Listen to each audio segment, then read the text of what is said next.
এটা যেভাবে এডিটিংটাও হয়েছে অ্যান্ড যেভাবে কন্টেন্টটাও বানিয়েছি না, আমি 100% শিওর ভাই আমার এই ভিডিওটা ভাইরাল যাবেই যাবে।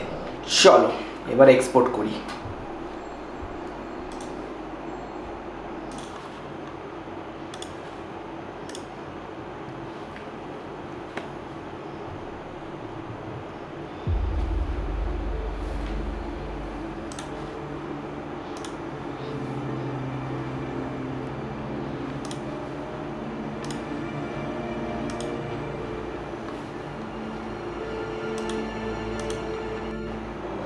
তো হ্যালো,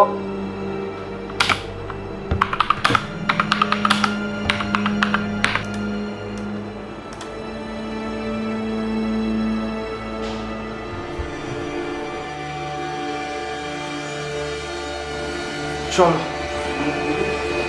কালকে উঠে ভিডিওটা দেখবো যে ভিউ গেছে কত।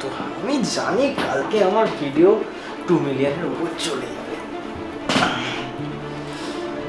চলো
এই কন্টেন্ট ক্রিয়েট করে হাজার হাজার এক্সপেকটেশন নিয়ে বসে থাকা, মনে হচ্ছে না যে আমার জন্য এটা বাকি ইনফ্লুয়েন্সারদের মতন ভাইরাল হয়ে স্বপ্নই রয়ে গেল মনে হচ্ছে। সেটা সত্যিকারের তো আর কোনোদিন এটা ফুলফিল হবে না।